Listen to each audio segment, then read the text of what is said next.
Özgür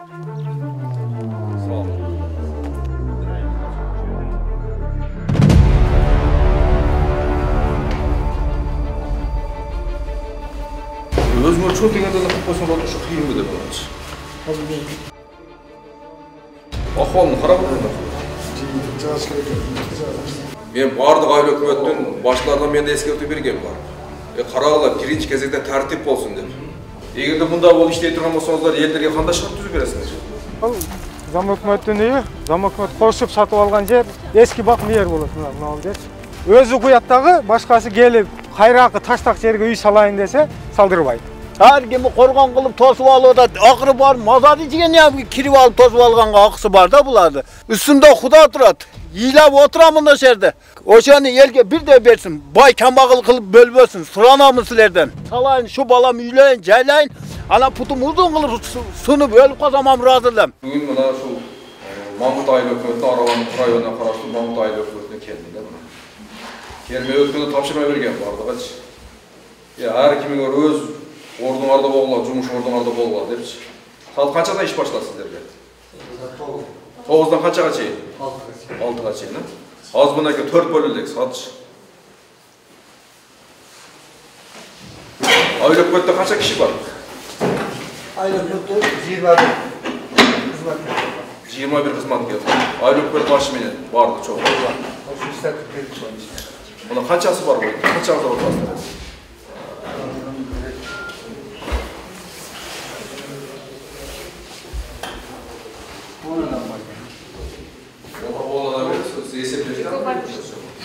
Bunlar bak hizmet geliyor.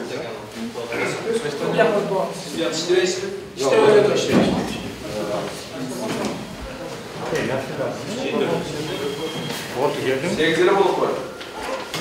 Ana ne ek bu ak. Nasıl var? Bekleyeyim ama. Ümit kanı mı? Ümit var ya. Eğer bunda bol işley turgan bolsаңыздар, ellerge qanday shart tuzib berasizlar? Bizdin jogorda qo'yilgan topshirmalar qanday atqarasizlar ish жүзүндө?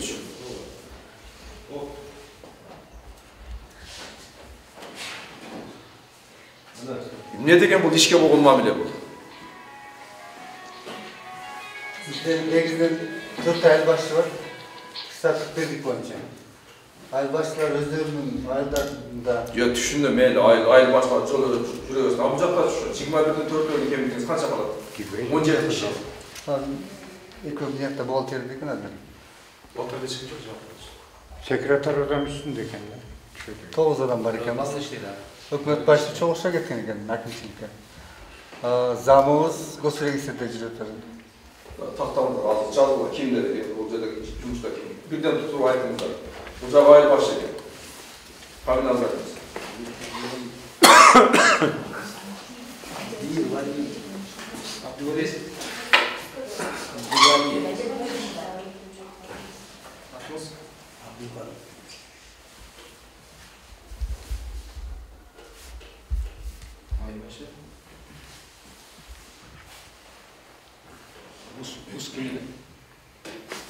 Жооп турсачы.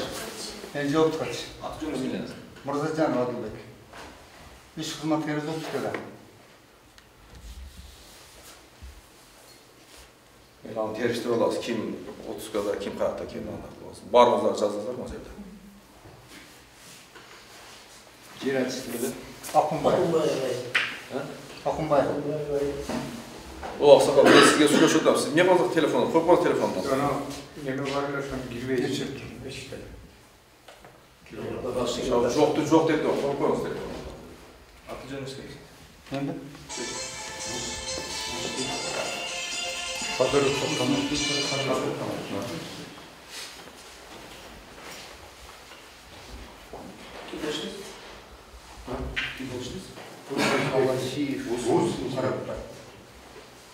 Sağ ol. Teşekkür ederim. Sen Toğuz Akın nasıl dedin? Toğuz Akın nasıl dedin? Biliriz ama. Ne gerek var onda? Мындай кылабыз. Сиз жер адисиз. Мына сиздин иштөөңүз артынан биз келип отурабыз. Бизге арыздануучулар кайрылды. Биздин жайыт жерлерибизди дейт тосуп алган дейт. Жайыт жерлерди бардыгы дейт. Именно дейт ошол жанагы айыл өкмөтүнүн орун басары дейт.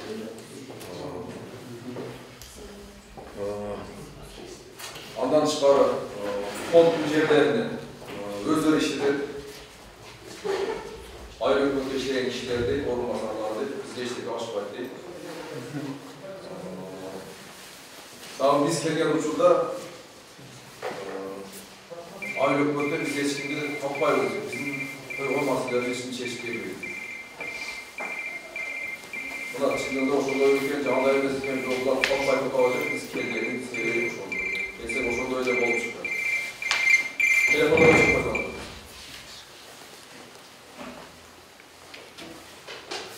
Şuradan paydalar, eğer de şurada işinizde şurada muamele ederken olmasa var, sizler katıl. Mahmut ayında beylerinin arız muğuldu, bularga göy-göyünü, bularga qanday şart tüzüp beresizler?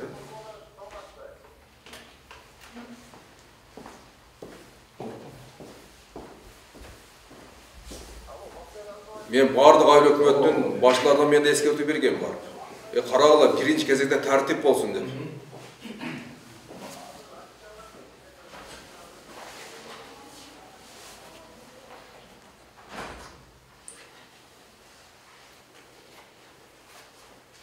Mına,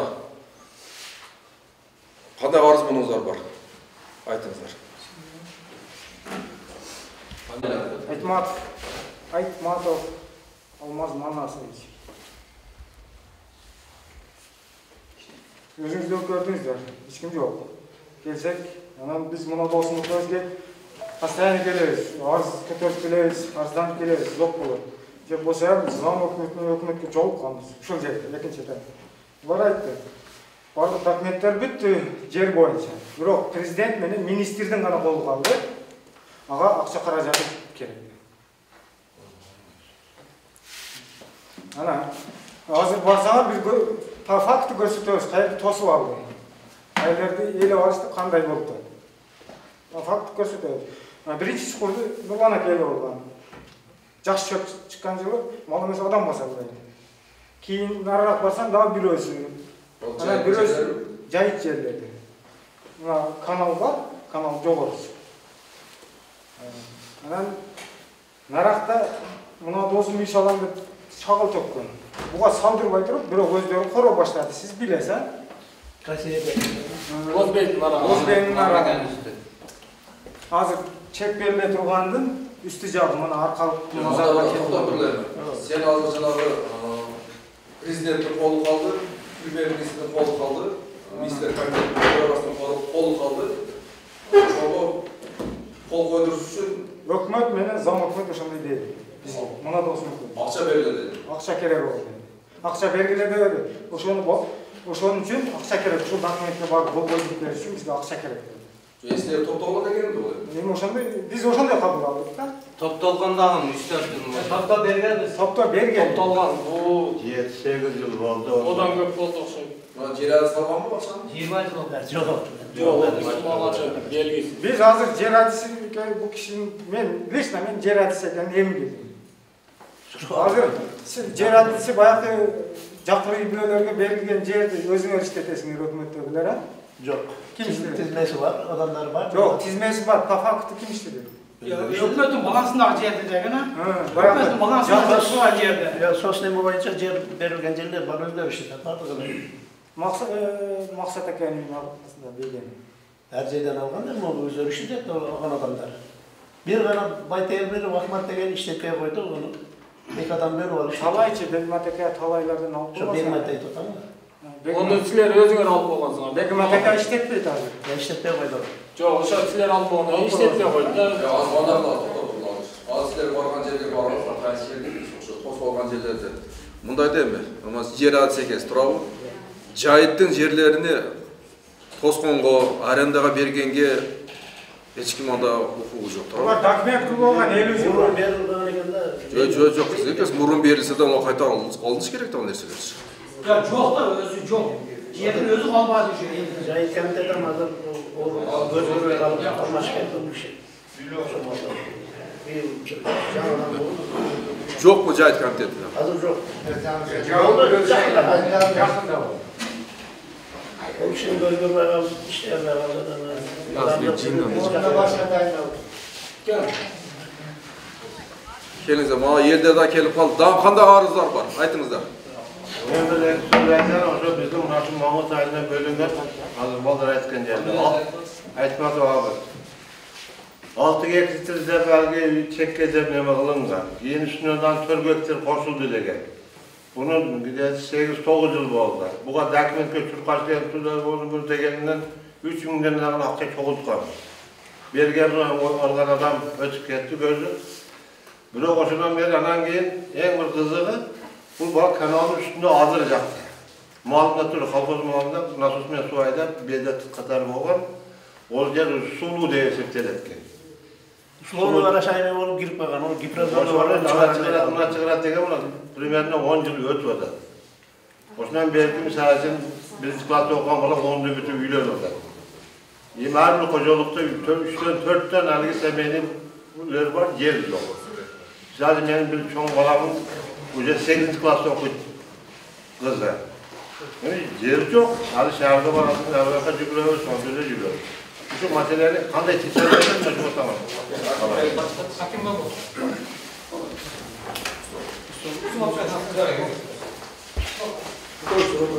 Şu meseleleri çek boyunca şunu seçip verir. Şu Bolgar'ın ministerlik kaldı, prezidentlik kaldı diye 10 yıl ötürdü. Ona göre karşı prezident almak istedim. Ministerlerde aytmayın. Janagı çımgı janagı oşol koldur kaldı, uşulara akça berişimiz gerek biz. Akça soğukla degende. Ne onu koy, ne onu. Bir çekende şöyle yapılanları koyup Көрсетті алды, ұшуға отызға ақша керек. kolları içine bağlı. Оны мына көзге айтты, анан кейін біз олардың үстіне чұқышты баштадық. Неге ақша керек? 26 январь күні именно мен немеге барсам, сілердің кабинеттерге. Неме болып жатқан екен, коллега. Анан Ақылбек Жапаров келеді дегеннен ошоның охранасына мен арыз берген. Ошол боюнча. Ошол аркылуу чукуланып кетти. Болсам биздин ешким укпайт. 10 жылдан бери. Анан аренда жер боюнчачы биз акча көтөрүп келсек дагы биз аренда ала албайбыз да. Уже эме кылып алган. Burada işlerden kişiler Жылда өздөрү олар акцияга койбойт олардын жерлеричи. Мындай бизге ошкогон акчасы жок эмелердики сразу коюлат, пулу бар алып кете берет. Сен аны көтөрөт, биз ала албай кала беребиз. 3 гектардан 2 гектардан аренда жер иштеткендер бар. Турмалада o ылдык айылда 50 сотке 25 миңге арендаға акционда көтөрүлүп ошого чыккан. Гектар 25 миң кылышкан. Ооба, ошону алганда ошону ham текшеришке азыр дан момент 25 миңден төлөйбү, төлөбөйбү. Onu biri hökümette иштейт, biri өзүбүздөн эле. Экөө бөлүп алды деп укканбыз. Анан булардан мына ооба, сулуу жерлер. Анан биз өкмөткө дагы арыз бергенбиз. Ошо именно аренда жерлер боюнчачы. Булар монополия болуп алган. Биз келебиз дагы бакыр элдер менен бири-бири менен урушат дагы ишти буякта бүтүрүп койгон болот. Биз өкмөттүн сотрудниктеринин үстүнөн өкмөткө арыз берсек, өкмөт зам өкмөткө берип турат. Мен мына боюнча иштегиле деп. Просто бизди маскалдап койду, бизден өзү арыз талап кылып алды. Бирок мен юрист чакырам деди. 3 күндүн ичинде юрист чакырам деп туруп, мына 1 ай болду. Просто биз зам өкмөттүн үстүнөн жазганбыз да. Зам өкмөткө берип турмай мынанын үстүнөн иштеди. Ол бизди же жашпара деп ойлоду. Bir bolsa ulaq dedi de. Men sizin üstünüzden жазсам, sizge arız gelip düşürmeye almaz mı? Algorithmi teresi de. Tamam, var mı? Bundayda bir yerde hazır ошол жетекчилердин чакырыш керек болуп атат. Башкасы чечилбейт да бул. Мына биздин жолубуз 3 километр жолубуз 3 жылдан бери бүтпөйт. Жамиге келип токтоп бүтүп калган. Ошол 3 жылдан бери бүтпөйт. Mına böktörü oyuldu, neteginde transformatör oyuldu. Dokumenti mına 1 yıl bolsa dokumenti bitpeydi. Şoşman jetekçilerin çakıraylı dağın. O jetek bitpeydi da bu iş. Ya ben çalıp çakırıp ol bitpeydi de kaldı esep. Bizde uşunday boldu, jetekçi yok. Çakırmasa bu oyuldu. Yaşak joyda boldu tabii abi. Ne oldu? Ben de bir ekoyun ama. Ben kalk deputat katarım. Ayrıca köyün deputatı Abdurrahim Cüneyt Sağlık olanlar. Bana yekki sazlıktan beri deputat olmuş değil bu yerde. Buların aytkan göy öte çoğun göy. Şimdi bunda 10 yıldan aşıp etti bu transformasyon boyunca, yer meselesi boyunca. Azırlıkça gaz korup bitmeydi de bu desedi. Kayağa barayla başkanlar mendege bir de koşarak cübülgün günlerde oldu. Cenab-ı Celle hayrattayızdan su ekende hayrat çekip etti. Barığı gideti bir 42 hektar, Mahmut Aile Hükümeti boyunca yer barında da hoşalını elge transformasyon 5 kereydi. Elde çıktığında kıynadım, ama ilagan çanaklar bulardı. Öte kıynalıdır. Bir bile de 2'den 3'ten semih var. Alal şul vakkaçen alal. Başka aile hükümetleri Haçlı boldu da, ara başka aile hükümetlerinin bardığı transforması boldu. Kalkı bizim Mahmut Aile Hükümeti'nin transforması yok. Sebep, o şu kayrakı degenin su aylanıp kaldı diye, o şu keçilmeyler, şul vakkaçayız. Daha bir deyinki meselesini aytmayı. Şimdi bana zamanında jakşı ötkende biz 2 yıldan buradan beri 2 kilometre yol asfalt ettik buna Mangut köşesine. Bir yıl 1 kilometre, bir yıl 1 kilometre 2 kilometre bütkön. Pandeminin negizinde 20. yılı. O şu 3. kilometre bol oturgan yerde bol var kaldı, o şu kaçın bol var kaldı. Ben ötkende bizim hurmatlı hakimdin kavgamasında bolğamın şu mesele boyunca. Surangamın şu bir yılga 22. yılın balansına girgizdir, o şey 1 kilometre yerde yerden beri bağlar, asfalt kadesem, mahvolda özünün nimesine yazıp verirken, şu 22. yılga atkar bereriz degen sözünü aytkan. Daha bir meselemiz var, 1-2 yıldan beri şu diyet satıyoruz, üstüce olgan boyda oturup aldılar. Hem çındığı da bizim büjetin nesevinden atkar almayız. Oşanduktan bir üniversite tabirinizden vakimge de oşanda koşup soran kötken anda kavla alıp anda koşup bir yılga üniversitesi tartola verişke jardan bereriz degen. Oşanda işler var emdir o. Boloda. Nu kebir işler halatlı boloda. Nu ayıklan cahit teritoriyalar. Şimdiğinde Mahmut Aile Hükümeti'nin üyesine karasaçı cahilinde gektarlıp tosatkan yerleri var zımnene. Napire cahitti biz mal koşkan burada. Cahit'e bargan yolda tolga maçta sonra batattıran yerler var. Şunçalı derecede eğlengen de yerler. Oşan bu var.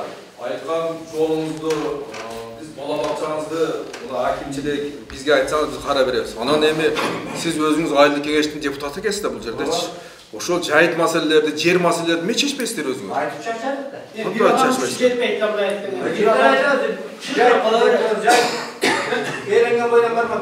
Oşol cahitler sizler akыңızдар бар, ayttım go. Cahitти мына бүгүнкү күндө эч ким тосконго, арендага алганга эч кимдин акысы жок.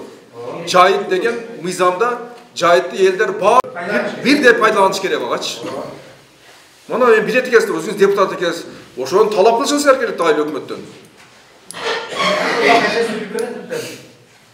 Bir adamın kırkır sözünden bitmedi lan desedi bana. Negizki bu neyse özde Aile Hükümeti'nin nimeleri trebana boş gerek ha. Katırak giydi iş gerek. Bu çoğu kaçan bağırdı coştu kılığına gerek kan da baltırından iş bir tutkan. Bana açıkma iş gerek. Turla baltır ilahan çalıp var turla. Hazırlık olmasa gerek kaldı bunlar da. Bana bakar. Cahit boyunca bana başka olduğunu kaçana tutuşuyor zaten. Tosvalda cahit kadar payda Yok, şu kişinin özünü gibi ciğerli bir canı tosvaldı. Bu öz kişi mi tosvaldı? Bu kişi tosvaldı evet. Bu kişi rahmetli oldu. Birinci kişi oldu. Ha? Cahit koyunca da odatta. Vallahi ben ülkemizin üstüne hiç kime vermeysen çıkordu. Kademin sağlığına dersin. O sizge karıştı da siz dokument kılarsın. Ben dokument kılıp onu paydalanatkaным жок. Наоборот, ушул баягы мыйзамсыз салым үй салабыз деп келишип атат, чакар, короо, ошону салбагыла деп айтып атам. 2003 жылы системалык каттоо маалында ошону каттатып койгон элем. Себеби мен ошол сатып алган үйүмдү ошол территориясында багы бар эле мурда. Сатып алган адамдар. Кийин onu кара албай калып кетти. Ошол бойдон эле турат. Мен ол жерде тосуп алып, бирөөгө эме жок, бирок үй салам деп келип атат, мен салдырганым жок. Жайыт катары пайдаланышып атат. Элдер ошо малын багып атат. О бакпа деген дагы жокму? Кайтарба деген дагы жерим жок. Башка тоскон жерлерди дагы биз жайыт комитети менен айтып атабыз азыр. Ошо айылга жакын жерлерди мындай жайыт көп жылдык эмеге бербейли. Элдер ушу малдарын коюуну бакканга ошо жерлер турсун деп азыр жайыт комитети дагы жаңы болду, ошону дагы айтып атабыз. Малдар сиз кантип жүрөсүз? Биз келсек жок элебиз. Азыр мен Аранга бардым эле. Неге? Мындай эме иштер көбөйүп кетти. Баягы системалык каттоо малында катталган чечимдердин копиялары азыр 90 чыгарыш керек экен. Андан кийин ошо жаңы үлгүдө келиптир, мен ошону сурадым. Андан кийин бир-эките ген план негизинде берилген үйлөргө ошол такта иретинде ошо госрегистрге бардым, азыр уктум, кайттым. Эми мындайда, мен мына өткөндө дайым айтам. Сен дөөлөтпөйсүз. Биринчи кезек тартип болсун депчи. Айыл өкмөт кантип өтөбүз? Баш. Айыл өкмөт биз мына кечки эртеңкиге биз даярданып атабыз. Мына скотубуз бар 21-inde. 6,5 миллион сомдук биз мына немеге проект жаздык эле. Арыстан Сагынбаев Марат деген менен билген. Ошобузда кичине мүчүлүштүк бар экен. Ошого айыл өкмөттүн башчысынын өзүн чакырды. Справка алып берди. Мына десатыбыз бермейт, төлөйгөндө. Азыр эле бизге башкача айтты го. Бүгүн ким айтты жанагы? Секретар кынакы жана кыз. Ошол проект менен жүрөт. Эми мындайда жалган чыгып атат эми. Анда өзүңүз териштиресиң барбыз. Мен айтайын. Азыр биз келсек, милицияканага кетти деп айтты. Жок, ол дагы болду. Эми мындай, анда болду деп эле. Мындай. Иш тартиби боюнча, эгерде айыл өкмөт жок болгон болсо, сиз мына жерде калышыңыз керек мына жерде. Орун басар катары.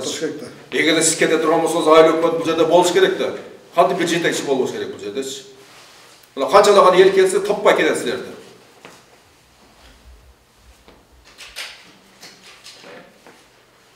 Айыл башы болсо жүрөт аякта. Класс жетекчиси келип калган экен, ошону сыйлап жүрүптүр.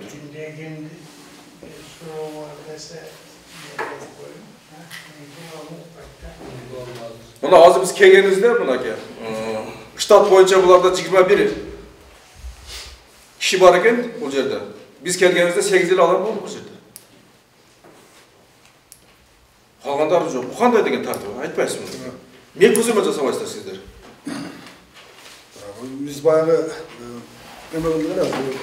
Өткөндө эле жол ошо планерка өтүп биз сиздер менен бүт аткаруучулук тартип боюнча, эмгек тартип боюнча деп сүйлөшкөнбүз. Тапшырманы бергенбиз. Мен буну көп кыдырып да келем. Анан ошо жазык тала жумуштар боюнча жана хвостовой зонада болчу тепе болгондон жайдачы.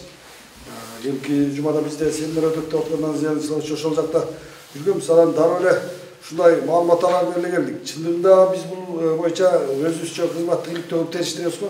Баягы жүрөк эле айтылган иш тартиби сакталбай, эмгек тартиби сакталбай, элдер кардарлар келсе кабыл алгыла. Мага дагы келип атат. Мага жергиликтүү жөнүндө ошол жерде суу боюнча, суу төлөмдөр боюнча, эми таштарды чыгаруу боюнча деген нерселер менен да келип жүрүшөт да. Аренда боюнча депчи. Ушуларды жеринен карагыла, чечкиле, бүт эле жергиликтүү маселелер маселелер экен деп. Жергиликтүү өз алынча башкаруу боюнча 22-23 кызмат көрсөтүү эме бар, мыйзамдачы. Ошонун көбү сиздердин деңгээлде аткарыш керек экен депчи. Анан өткөндө эле сүйлөштүк эле. Биз боюнча жети чыгарабыз. Жана аяктаган. Анан эми жанагы эме боюнча мына сиз жана тосуп алдым, ээлеп алды, ээлетпейин деп атам, таштанды чыгартпайын деп атам, ушул жерге мал жайдырбайын деп атам деген нерсени ошондо ачык айтканда эл журт билиш керек да. Мага эме менен документ менен алынган эмес, ал жерде коруп ушундай кылып атаган депчи. Туурабы? Системдик сизге катталды эле. Системдик катталган эле. Ол жерде бак болгондо, эми сатып алганда. Эми бак куруп кетти. Бирок мен тосконум жок. Пайдаланып атат. Ошо жогоруда да. Ушундай бак. Өзүңөр айыл өкмөттө иштеп, айыл өкмөттүн орун басары болуп алып ошол жерлерди ээлеп алгандар туура эмес айтып коеюн. Качан мына элдер баардыгы жер алып бүтүп, ушу жер маселеси көйгөй чечилсе анан өзүңөр алсаңар туура келет да. Өзүңөргө ошо мыйзам негизинде жер бар, үлүшүңөр бар да, туурабы? Сулуу жерде мынча алгансыңар, кайрак жерде мынча алган. Өзүңөргө чек деген жер алғансыңар тұра бір жолы. Болып тұрды, онан башқа білмей қыласыңар. Мыйзамды жеріңерді алладан, қалғанда елдерге бермесіңер, шарт түз бермесіңер елдерге. Мына малымызды жай албайыз деп айтып жататыннан кейін жайыттары жоқ деп, жайыттардан тосып алған депші. Ана мында қылайлы, егерде мен ойлап отырмын, егерде бұл жерде Мамытайлың жетекшілері, жетекші орынбасарлары, бұл жердегі іштеп отқан işçiler bardығы мен ойлап отырмын, бұлар іштегісі жоқ екен да. Бардығын айдаңыздан, андай іштей тұрған май жерде таза ел үшін қызмет қылған адамдарды алып қойыңыздар анда. Андан шығар айтып қойын. Мына азыр келдім мен. Мынау тепкішіңерде екінші этажға көтеріліп отқанда қарағыла. Бұл қандай деген ойлы өкіметі? Плиткалары сынып бар жоғанда болып кетті тұр. Жоқ деген ошоны оңдап қоймайсыңар, ошоны оңдап қойсыңар жоқ дегенде.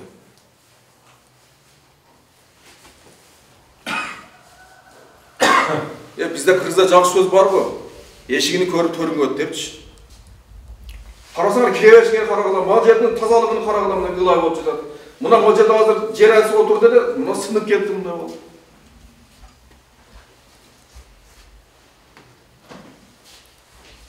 Мына залығар екен қарағылақшы бардығы алтайды туалды. Илбесіңер, қанша гектар жеріңер бар бұл жерде, қанша ел бар, картаны иліп қойсыңар мал жерге, еш болғандачы. Ішіне мұнда қоздап қойш керекті мұна залды дамында қылып. Жөнеке елдер кегенде мұнда көріп, айлы өкіметтің малыматтарымен таныш керекті, мысалы, жоқ дегендейші. Бұл жерде біз айлы кеңештің депутаттарға мұна комнаты қошатып бердік. Өздері афанды кейде тұрған болуда. Біздің өтеге шығардық малыматтарымыз бар еді. Мен мұнда айтып қойын, иліктеудің жүргізесіз, маған жеке өзіңіз жоғыны маған бересіз. Ана бұл әке, мұны арзанған кішілердің бардығын азыр мұна жазып алып отады. Мен облыстан өзімден şu жер әдісімізді ала келдік, мұнеке, азыр тапшырма береміз, бардық şu арыз бойынша қарайтып шығады азыр, берілген арызлар бойынша. Анан давай тоқтатыңlar, мұна ушул киши айтты ғой? Жанағы жоқ, жанағы жерді трансформация қылғанға азыр министр кабинеті менен президенттің қолы қалды. Ал үшін ақша керек. Ол бойынша мында oldu. Biz azır айлы өкімет бойынша 44 гектар жер трансформация дайындап қойдық. Анан ол жерден 44 гектар яғни 3 айылдық болды. Başkanımızın 4 ай, bizde 5 ай. 2 айылда жер жоқ болғандығына байланышты Маңғыт, Жаңарық, Төлөкөн айылынан трансформация дайындаған жерімізді Маңғыттан 11 гектар жер, мына Жаңарық айылда 20 гектар жеріміз, ошол 80-ші жылдары Гипроземде малымат бергенде бізге сулы болып шығып қалды. Ошоны біз қайрақ пайдаланып жүргенбіз. Эми ошоны біз өткөнкү мыйзамсыз жер эмелер болгондо биз дагы аракет кылдык. Ошого бир бүтүрүп алайлын деп. Съемка жасатканбыз, жерлердин генпланын жасаттык, Минкультурадан справкаларын алдык, корутундусуну, баягы департамент геологиядан алдык. Барлык жагы саз болгондо ушу биздики суулуу деп койгондо ошо токтоп калдык. Бирок 2015-жылы баягы жерлер инвентарсы жүргөндө ошо жерлер кайрак деп түштү. Бирок ошону 15-жылдан бери күтүп отуруп 18 болот деп 19 бүгүнкү күнгө чейин ошону өкмөт кол коюп печат басыш керек экен да. Ошол болмойса болбой калат экен. Эми биз өкмөт менен кечеги аптада барып келдик Гипроземге. Барсак силер эми бул жериңерди запасга коюп тургула. Акча эмелер кетти. Эми буну болуп калса өкмөт багын печат басып кол коюп берсе, ошондо бүтүрөбүз, башка жерден запас издеп тургула деди. Эми мына айыл өкмөт менен биз кечеги аптада эле сүйлөшкөнбүз. Айрым балдарга дагы, депутаттарга дагы айттык. Эми башка жерден биз жер карабасак болбой калды деп. Кече мен өзүм дагы Гипроземге бардым. Эми силер менен бийлешип кылсак бой деген бир адамыңызды бересизби? Эгер мына жер кайрак, жай, шуну менен ошо контурларды. Жок, жана айтып атпайбы? Бизге акча керек эмес, кол койдуруш үчүн акча керек. Эми мындай болду. Мен акча деп буларга кол койдуруш үчүн эмес, биздин документтерибиз бардык болду. Эми дагы кайрадан жасаганга айыл өкмөттөн бюджеттен акча керек экен. Мына съемка жасаганга, топа съемкага. Жок, ошону айтпайсыңар. Ошону айтыш керек. Жок, айттык да. Айтканбыз эми туралы. Биз элден акча чогулт дегенде баарында түшүнүп атат булар. Жок, биз элден чогулт дегенimiz жок. Азыр ошого биз айыл мына кече айыл кеңеш. Азыр ким айтты? Аксакал айтты го мурда жанагы. Мурда 3 миңден акча чогултуп берген. Ошол азыр айтып аткан жерде жеткиришекки үчөө дегенде акча чогулткан. Ошол мезгилде 10 жыл болуп калды. Bir deputatımız var ya, Abdüman Ağa dedi. Ошол икisi uyuşturup, bardığızdan 3 mine altında çoğultup, aksa sıkçokun haberler canım. Çoğultkan, ошо akçalar kalktı. Bergen 3 mine altında her bir dibege çekke, bergen. 72 çekmiş ötte o şehirde açıkardı. 2013 жылы болгондо бул чындыгында тура айыл өкмөттөн бюджеттен акча берген эмес. Анан топа съемка менен проектный институтка сүйлөшүп келген. Бизде азыр айтып аткан адам Боронбаев Абдыман ака деген болгон ошо айылдык кеңештин депутаты. Айыл өкмөттү биз карап отура бербейли. Давай акча чогултуп, биз ошону менен сүйлөшөлүң деп ошо проекттерди жасаткан. Ошо ар бири немесине, съемкасына, проектине ол эми өздөрү жасап, өздөрү чогултуп, бирок проектини, съемкасын алып келип берген. Бизде азыр бар ошол боюнча. Айыл өкмөттөн акча съемкага проектке берген эмеспиз.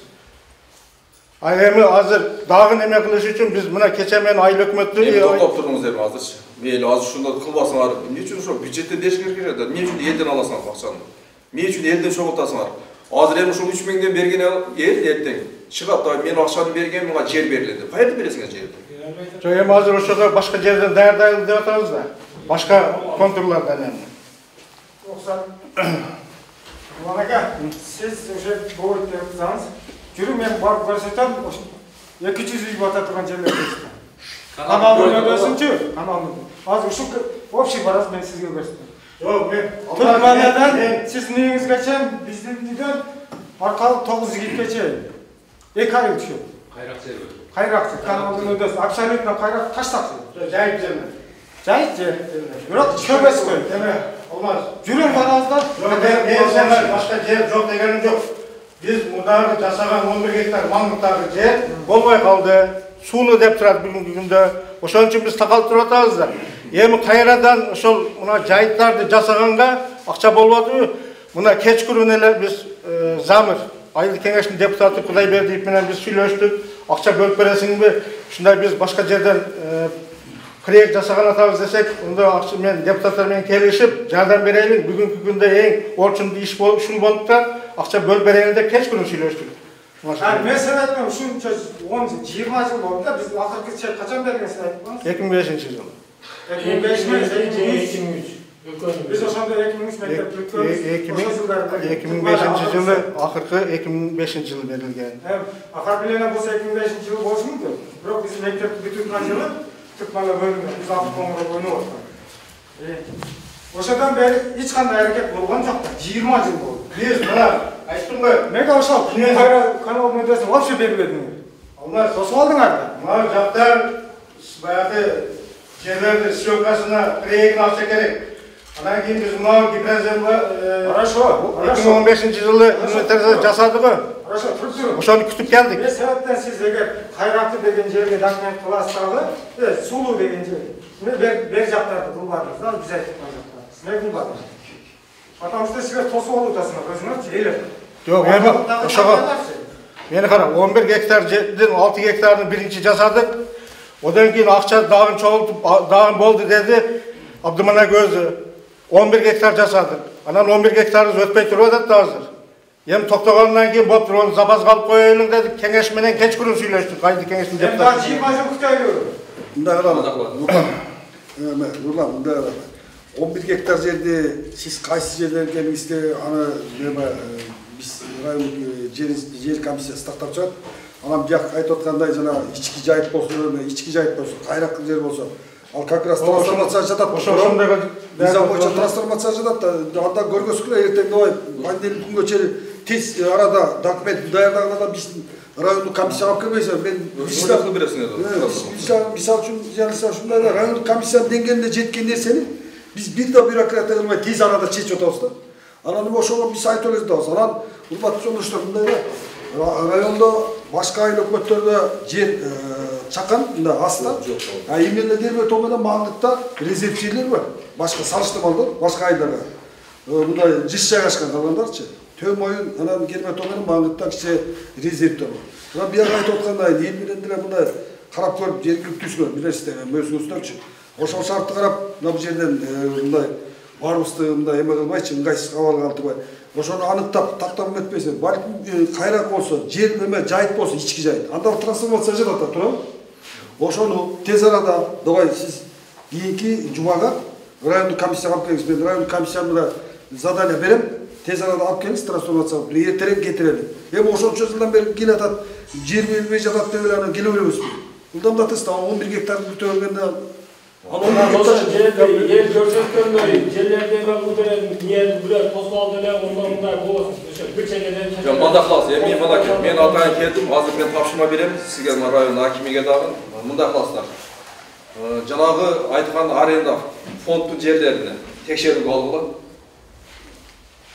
Ол мыйзам боюнча бир эле жылга арендага берилиш керек өзүчү. Жылына кайра жаңылап туруш керек. Ушул боюнча текшерүүгө алыңыздар. Мен булардын айтышы боюнча ошо бир эле иштеткен киши ушул 10 жыл, 20 жылдан бери ошол эле иштетип жүрөт. 30 жылдан бери албашпайбыз. Ооба. Ошону карагыла, анан кийин ошол аренда калган жерлерден акча каражаты түштүбү? Ошолорго чейин текшериңиздер. Мына айтып атпайбы мынаке 25 миңге өткөн жылы ушул аукциондо 25 миңге утtu деп уктуу дейт. Бирок ошол акча каражаты түштүбү, бюджетке түшпөдүбү? Айыл өкмөтүнүн эсебинен ошону текшериңиздер. Андан кийин жайыт комитетинин төрагасы менен мына жер адиси болуп туруп, анан керек болсо участковый милиция бар бул жерде, болсо райондо милицияны жөнөтүңүз дагы. Чыгып жанагы жайыттарды ким тосуп алган болсо, бардыгында эгерде ушу тосуп алган болсо, эч кандай документи жок болгон болсо, бардык тосуп алган тосмолорду жокко чыгарасыңар. Анан мага ошолорду айтып, мага жалаш кетесиңер магачы. Мен ошону күтөм, жыйынтыгынчы. Анан бүгүнкү күндөгү бул жактын айыл өкмөтүнүн орун басарынын жоопкерчилигин караңыз, айыл өкмөт башчысынын жоопкерчилигин караңыз. Бул жерде отуруп келбеген, бул жерде 8 эле киши келген, бар экен биз келгенибиздечи. Калган адамдардын да бардыгын жоопкерчилик кылып, тартипке чакырдыңдар. Мага жообун бересиздер анан кийин. Макулбу? кызматтуу иликтөө жүргүзөсүз. Мен кыска үйдө, Могу азыркы элеп алды деп аткан жерлер элдердики. Анан чекке берсе чоң жолго жакын, анан сууга жакын. Ошо жерлерди бере турган болсо, азыр Маңгыт айылын эсептеп чыга турабыз, кедеде бир 450 адамга чек керек экен да. А баягы 11 гектарды бере турган болсо Нурлан ака. О жер 100 адам менен бири-бирине кыйдып чак болот. Мисалы үчүн 79'lardan бери чек алгандер бар да бизде. 79-жылкы балдардан беричи. Азыр 2003-төр бүтүп атабы? Ошолор үйлөнгөндөр да бар. Анан ошол суунун бою, адырдын бою, ол жайылып деп эсептелген менен чөптөлөп чыкпайт ал. Манчалык болот да, жок болуп кетет. Ошол жерлерди Семетай ака сиз караштырып болсо неме кылсаңыз. Анан үй солбогон жерлерди кандай кылабыз? Жайыттын жеринде коро үй солуп алып бири-бири менен соттошкондар бар элдечи. Ойлор болсо сүрдүрөлү дагы, айылды кошуп туруп, болсо сөмкө кылып биз дагы чыгарайлы башка жактарга. Жайыттымы? Жайыттымы? Мыйзамсыз курулуш болобу, башкалар болобу, бардыгын аласыңар. Ошол жерлерди чечип бергиле. Mayli 11 гектар калат. 11 гектар бергенден сырткарлары чек жетишпейт да. Ошол анан кийин мен айтып коеюн, мынакей дагы айтып кетейин ошол жерденчи. Эгерде ошол жерди трансформациялап калган болсо, биринчи кезекте ошол жана колунда жооп баягы бир үйдө 4төн 5тен келини менен жашап аткандарга чек албаган адамдарга андай кылыңыздар. Ошондой тартип боюнчачы. Анан баягы арыз берип, канча жылдан бери турган арыз менен, ошол арыз менен иш алып барасыңар. Анан баягы апасын атып көзүп коюп, сатып берип, аны экиден дагы алып аткандар, ондайлар иликтеш керек. Эл билет, ичидес ким алып туруп, бирөө көтөрүп койгончу. Ошол малда берилгендечи 5-класста окуган балдарын алган. Биз окууну бүткөн жылы берилгенчи. Мен азырга чейин чегим жок. Ошол малда азыр бал ошо балдар 20га чыкты, мына эми үй салып жатат. Мен айтып атам, ошондой көрүнүш азыркы берилип аткан жерде ошондой көрүнүштөр болбош керек баарыбыз. Да, бир рухсат берсеңиз, трансформация кылып документтер турма берсең, буларга биз вообще ишенбей калдык уже. Elдің içine комиссия kılıp tur, her bir үйge biz бесплатно işte bereriz, el düşünce. Her birinin özü yazıp, kimge kerek, kimge kerek emesin, biz seçip bereyik. El öz bilen. Maylı deputatlar koşulsun. Ayla hükümetten olsun koşulmaz. Ne kadar bir bilirsin mi? Hakimiyetten şey. Zarar öylece Nurlan ya. Almaz. Almaz bundaylar. Burak, Alyanarık'ta misal için hazır. Transformasiya öğrencilerge kvartal komiteti, göçök komitetleri, жарандык секторлордон, эл журту жакшы тааныгандар бар. Трансформация öğrencilerge иликтеп депутаттардын арасындагы комиссия түзүлүп, өздөрү аныктап алат. Ana ошол опыттан, ошол тажрыйбадан мындай керек. Анан эми этапка жетишибиз керек, трансформация кылышыбыз керек. Анан эми ага айтып алдар, бир нерсени эсибизден чыгарбашыбыз керек да. Сугат аянттарга мораторий эме болуп атат. Тиги булар маалыматты кандай жеткизе болот билбейм. Сугат аянттарга мораторий бар. Ал жерде курулуш болбойт. Анан азыр шашып ушу эле булар эмени төгө коюп, шагыр төгө коюп, фундамент коюп, анан басып алчулукка жатат. Азыр жанагы Кыргыз Республикасынын жалпы эме жазык кылмыш кодекс боюнча, эмеси боюнча ошол 1 декабрдан баштап иштей баштады. Ошентип эме өз алдынча курбаган. Биз көтөргөн маселе вообще суу бар. Ооба, эми мындай. Мына азыр жаңы бийлик келип, президентибиз Садыр Нуркожоевич тарабынан кандай элдерге жакшы шарттар түзүп берди, туурабы? Мына жер салымынан бардыгыңыздарды бошотуп койду мына бүгүнкү күндөчү. Жанагы 8 миллионго чейин 1 жылдык оборотуңуздар жетпеген ишкерлерге мисалы салыктан бошотууда бардыгыны. Суу чарбасына мына бүгүнкү күндө 1 миллиард акча каражат бөлдү. Жанагы тазалоо, арыктарды чабуу, каналдарды чабыш боюнча суу менен камсыз кылып белгиле дыйкандарды деп айтып атат. Жакшынакай шарттар берип атат бүгүнкү күндөчү. Биз ошолорду пайдаланып, ушул жерде иштеп аткан жамаат мисалга элге жакшы иштеп, жакшы кылып, өзүңөрдү көрсөтүп, ошол элден патасын алып, элден алкыш алып турган адамсыңар силерчи. Силер болсо мамиле кылганга караганда иштеп жоксуңар эч ким. Мына жумушуңар 9-да башталат экен, 9-да башталса 6-га чейин бул жерде отурушуңар керек да. Ошонун айлыгын алып атасыңар бул жерде. Элге кызмат кылабыз деп айыл өкмөттүн орун болуп, басары болуп иштейм деп келгенсиңер бул жерде. А силер болсо өзүңөр жерлерди тосуп алып, өзүңөрдүн кызыкчылары үчүн бул жерде иштеп отурасыңар.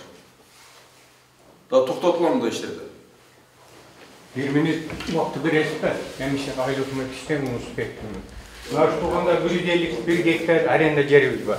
Только мына ушу Маңтай айыл эле иштетет да. Өзү 5 айыл бар. 5 айылда бир эле айыл иштетет. Эч ким жерге барган жок да. Азыр энди туугандар баардыгына келип эле неме кылсаңар бул тууган. Ошол мен ишке ошол жерден жер алган болсом айтты. Yok, siz alır mısınız? Boptu, bardığın ele karayları vermekle çok karayları cer bolsa qana alasiz. Siz azor indege koyuyorsunuz. Neme kula değil onda. 151 hektar fon mamut siler işletediler de tuğanlar. Biz bardık işletkenler inşallah büröge aytsa gele haligi bola bergen da. Siz uşul жерде кызмат керек экенсиз. Башта биз келелекте ушунду айтып чыксаңыз болот деди. Азыр биз келгенде экен аны көтөрбөйт. Бар эле нормально. Отуруп, сизге сөз берип отуруңдар. Mına hakimler bir sıra olmalı bir koca kola hakimler yaptılar. Oravanda bizde taşlandıkta apçılıp bizden cahit yerimizin altına tögötte oran rayonunca. Şu ne bir qarab koysa hakim özü şomallarda uçup öyle cahitlerdi musur basıp ketdi. Cahit şu tökкен жерге apar tökpöy jolun boylarına da maşinası kelip tögüp şu temtem ötө bizin o yerimiz akbaldı, çatak bolup kaldı da. Tömönge jetkise musur. Paket basıp ketdi, paket. Rahmat, hazır екі фондқа біз себебі размерін алдық, ошол полигонду. Айланасы тосу бойынша. Долбоор кетти, заявка кетти, мен дагы теме менен сүйлөштүм. Жанагы жаратылыш ресурстарын боюнча министрлиги мененчи. Ошол жерге буюрса болуп калса полигон тосулат. Бул бир. Экинчиден дагы жанагы таштандыларды кайра иштетүүчү эме менен сүйлөшүп атабыз. Инвесторлор менен.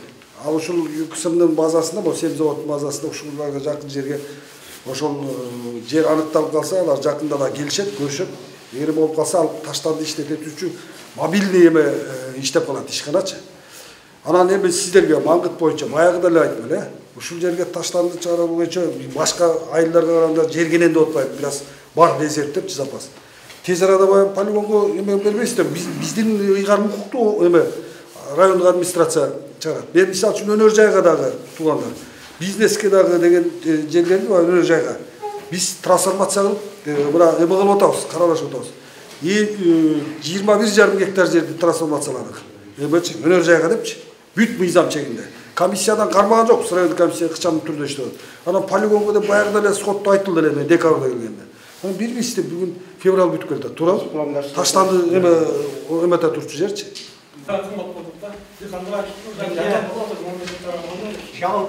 Alıp 48 sonra bir devlet 48 sonra bir portu başçayla 48 oldu.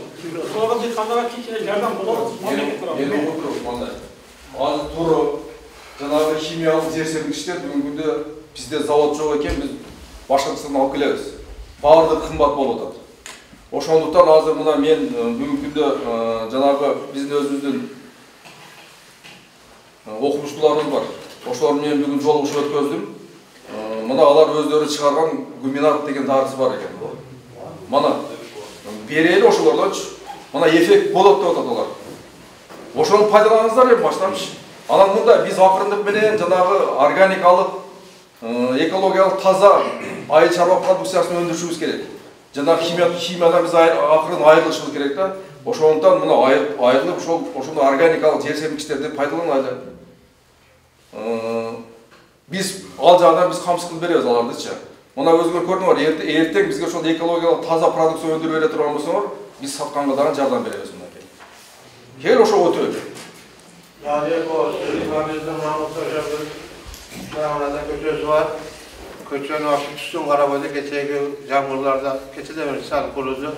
Okucu ballarda ötele demek olur. İçim oluyor da atalarda bayağı köşe. Şuna bir sıra buna şeyler ait koyacağım mal kulüsü abi. Bir sıra şahal tövbe geldi. Manda emi Aljer'de ayrı hükümet başçıları var. Bravo. Ошолор ошондой иштерди аткарыш керек эле. Мына биз айтсаклар болмайт. Жок. Жазып алсак дейм. Мен айтамын, тапшырма берем. Ошо жолду өзүңүз көзөмөлдө өзүңүз анда көзөмөлгө алыңыз.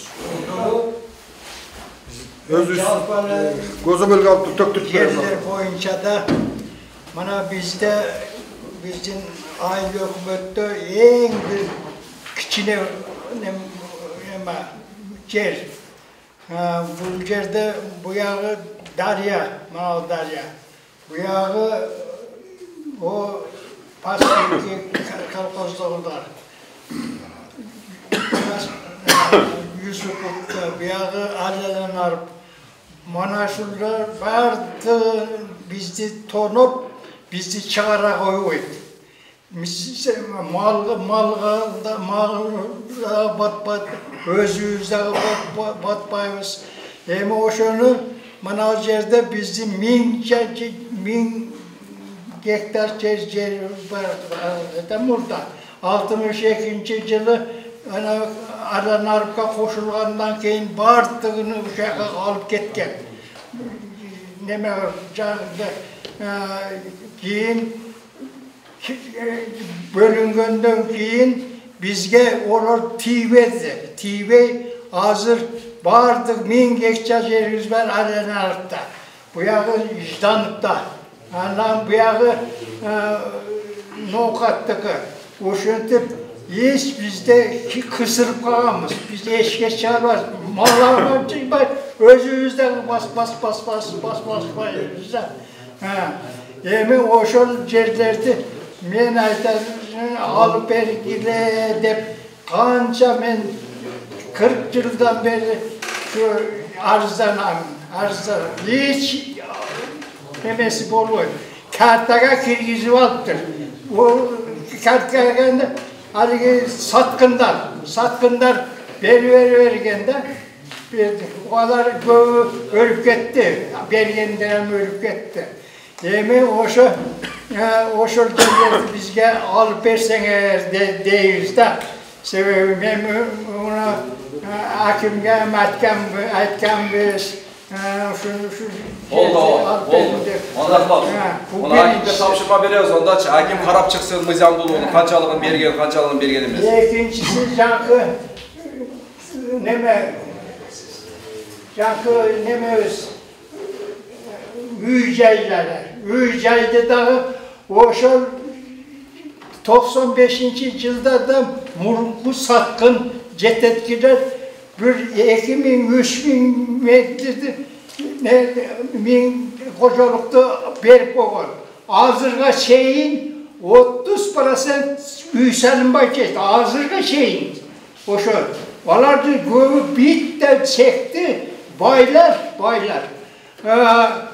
3-4 görü çatı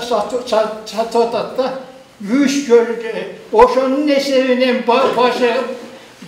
baylığanlar var da hem oşonun kalgan yerlerde büt alış gerek de arıp durup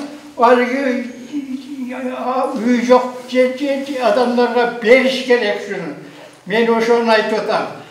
İkinciden oşonda kiyinki birinci, üçüncü azırkı ökmüş. Bu dağı hiç iş çıkaran yok. Bunu çıkaralmadık. Onu aldığı 5. bolup köp yerde dağı eğilip almadan. Onda degenim ana yerden munisipalite degen yerimiz var. Kişine. O biz yaslı canda nemege Çankırı'da sigilcü oşonda nerselerde kıl neme salavuz desek oşom ötkönku neme aylık mözçü satı verdir. Hazır buzulup çıtar. Men oşka balınsaga geçeceğim buzu verdir. 40 yıldan beri ben saktap görsem oşonun satı verdir. Buzulup çıtar hazır. Hayırdır? Hayırdır? Ana yerde. Men ayttim oşol yerde. Oşol yerde dedim. Oşol yerde biz köp nersege kılavuz. Başka yeri yok bizdir. Oşol yerge kereklik nerseleri siz anlatsanız hep aytkamın. Bazı nemelerge aytkamın. Bırak oşko cezalına kaldığımda, 90'a çıktığımda, barışam kıyım olmadı o emi oşo. Oşo özünüz keldik mi? Siz barbayla koyun. Özünüz keldik deyip sizge şu barbayla koyun dedi. Emi oşo yerde şu İstip çıkıp veriyoruz bana. Makulu? Yok aytkanın can sıkına ki o veresen konağına. Andan keyin Canka siz özünüzdün kadrısız Uşulardı işlerdiniz. Bunlar gubernator olup, insanlar özgür bunlar birlik, jetekçilerin olgati bir cıncılda var. Oşuğu biz bir yıldan beri bir nesnenin hareket olup tarzda biz hazır buna 1200 okuçu Aravan rayonunun 2 orta dil bağıtlarına mektepte var. Her bir üy bülöndü eseptep görsek 1200 tondan bir ayda bir balaga akşetilir. Yönet işletetti. Anan keyin bu okuçuların kovsuzluğu. Anan keyin eldin üy bülöndü büjetke öte ziyan tarttı. Bizde bu yerde 2 hektar 34 sot yerde göz aktivinden yerimiz var. Oşonu ötkönde sizge de yönettikler kattı. Biz hem sizin iş gördüğünüz için biz baranda kaldık. Men şu dokumentleri maşın ücretlerim. Bizden hakimimiz 3 gün bolganda barganımızda özgerip görüp geldi. Görüp bu hakim aytdı. Men sizlerin qanday dokumentine mektep kurganga dokument bolsa kol koyup sizge ötünüş bilen kayralam dediler de. Ötkönde bizden hökümet barıp kayrılığını beriptir. Oşonu bir siz hem oblast boyunca joopkerçilik sizde. Oşoğa biz kerekli yerlerge bar katlar jönöttük, prezident geçen, Primer Ministerge jönöttük, Kabinet Ministeri geçen yeger mektep turalı.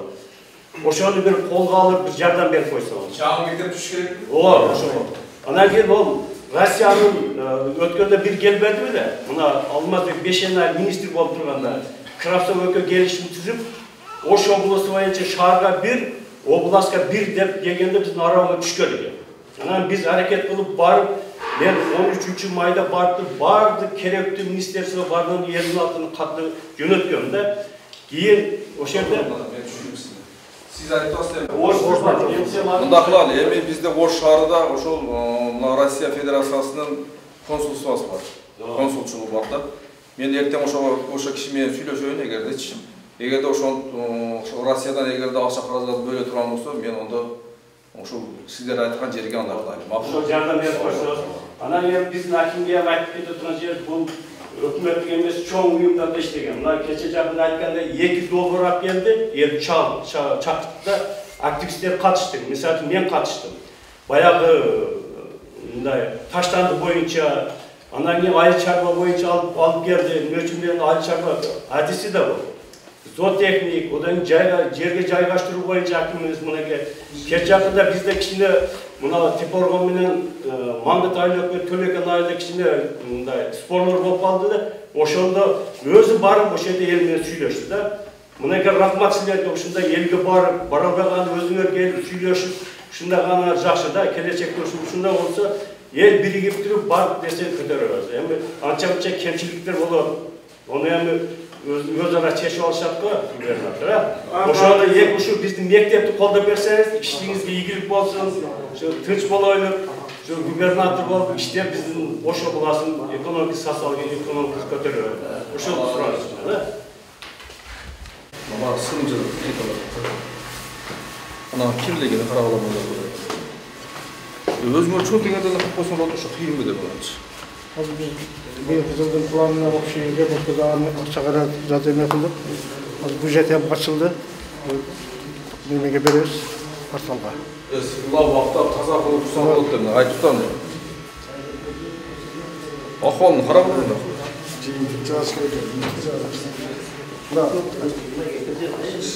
Büyükte olup şu eldin talağını kıranı veriyor. Allah'a Zam өкмөттүн үйү, зам өкмөт кошуп сатып алган жер эски бак мээр болот. Мына жерчи.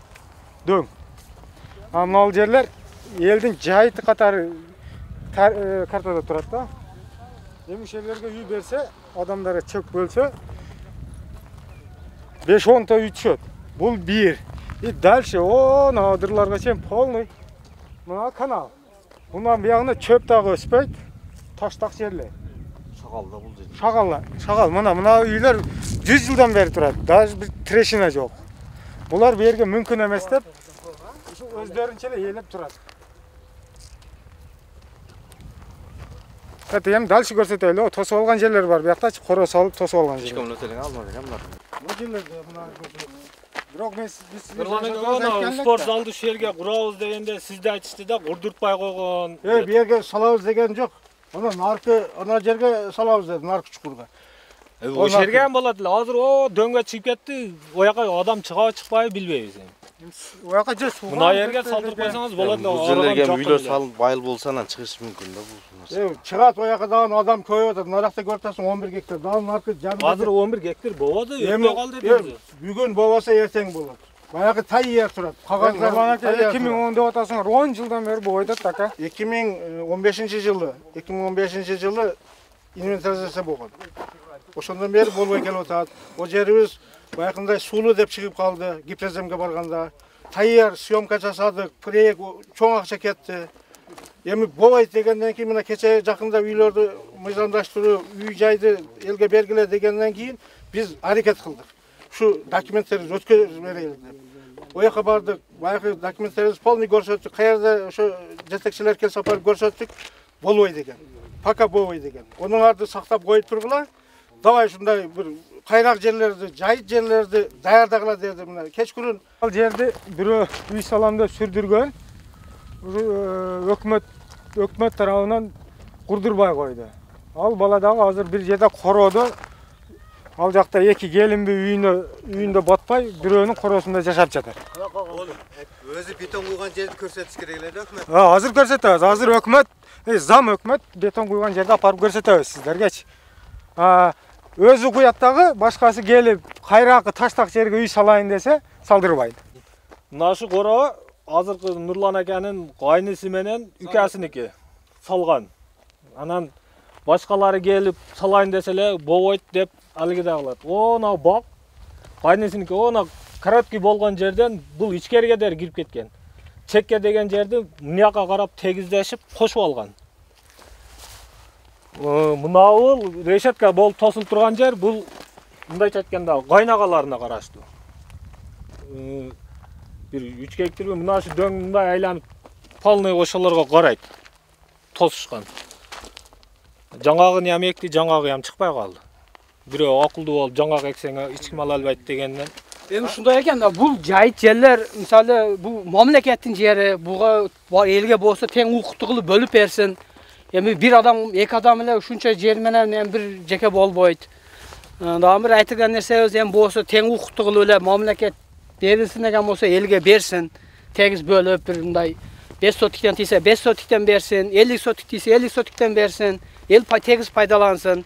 Азыркы бийлик эмне айтып атпайбы бизде? Эл тең укуктуу болсун деп, тең укуктуу эле кылайлы, бар жок деп атабыз.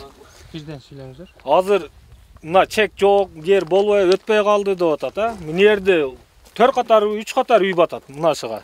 Уласачы. Мына жерде ham бере берсин. Бу жерге ham эле болот. Чек juda көп. Элдер өздөрү сууну өздөрү алып чыгып, эме жашап алат, берсе. Азыр чекке беребиз, немеден өтпөй калды деген жер мына ал жер. Мына тегиздик поля, эгин полясы. Канал она теректердин арасында канал. Бул жака даже крант да чыкпайт да. Настоящий кайракы жерлер. Булар өзүмчүлдүк кылып туруп мындай келип зданиялар салат. Биз келип 7 сот, 8 сот жашоо үчүн жер бер десе, бербейт. Биздин үнүбүз эч качан иштерге жетпей келип 10 жылдан бери ушунун аркасынан жүгүрүп жүрөбүз. Мына ал жерлерде полный самозахват бар. Мына мал короо. Мына жолдон жогорусу полный жайыт болуп эсептелет. Мына жактар полный жайыт. Элдин акысы мына ал жерлерчи. Азыр бул жерлер вообще кайракы жерлер. Азыр биздин өкмөт бул жерлерди ар кимге сатканбы, бергенби берип, эми бизге жер жок деп атат. Жер жок дегенге мээрге 1 айылдын жер бар мээрдечи. Мына тыттардан нара полный биздин жайыт жерлерибиз. Биздин айыл өкмөттө иштегендер аз булардын акчасын алып жеп документти кылып берип койду. Эми ошонун айылынан биз үй салууга жер жок жүрөбүз. Ушунча адам азыр канча 100, 200, 300 адам үйсүз жүрөт. Өкмөттүн шалакылыгынан. Сүйлөң Алим ака кең. Бай сүйлөйм деп аттыңыз. Болуң эми, булар шашылыш экен. Мала шунча жылдан бeri адамдар камагал бай дебестен, бөлбөстен бирде карап, бирде бөлүп бериш керек. Торо. Buralar barıp aldığı yerim, ben de arendага aldım, ben jayitga bergen koylar emez, malam batpayt bir yerge. Her kimi korgan kılıp tosup alıp da akırı var, mazat içigen ya kirip alıp tosup alganga akısı var da bulardı. Endi elge bir de boluş gerek. Be biçareler var. Bana mekvazem, balama çek tura bardım, 5-6 jolu bardım. Aşı balama 4 satık basayım, 8 satık basayım, ber, aşı yel katarı ber dedim. Halbuki kız balaga turmuştan çıkıp ketken kız balaga beret, oşa baktılı bovay, nime kıvasına oturup oşalar endi kızlarga hem bersin maylı. Bardığına bir de bersin. 8. klasta, 3. klasta okuyelek baldan hem çek alışı alıp oturganlar var. Açıklı aytayım ben sizge. Oşağa men aytdım men bitta kichine balam var. Kichinedan çoğaytып östürdüm. Mana el kalыс. Bardığı bilet. Kichinedan bağ çoğaytып oşağa uy salıp beren. Men orup kalıp otamın. Bansege darıge dermenge jetişpey kalamın. Oşağa sersuatı uy bergile dep 2 jol 3 jol kayrıldım. Kayrıldım kelişet yok, çek yok. Oşanı elge bir de bersin. Bay kambagıl kılıp bölbösün. Suranamın silerden. Üstünde Xuda oturat. Yiyilap oturamın da şerde. Uşa balamı yiyilap alayın, jaylap alayın da oturam. Mana ke gördüңөр bayakı balamı. Neç yıldan beri oşa akema rahmat.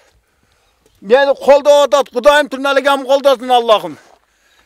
Oşa akem olsa balana üy salışı gerek ekan, üy salışı edin. Maşıga 2 yol, 3 yol kayrıldım. Çek salayın, balama çek ötközüp ber dedim. El katarı ötkörü ber oşo üydü salayın, şu balam üyleyin, jaylayın. Ana putum uzun kılıp sınıp ölüp kazamam razılım. Şu balamı kıyınçılıktı gördü, azap tattı. Közümen yaşım ilavadat meyde turup alıp. Organımda, jügürganımda kaka karab jügüreyim bu. Oşo balama çek versin ben razımın. Allah'tan soranam sizlerden.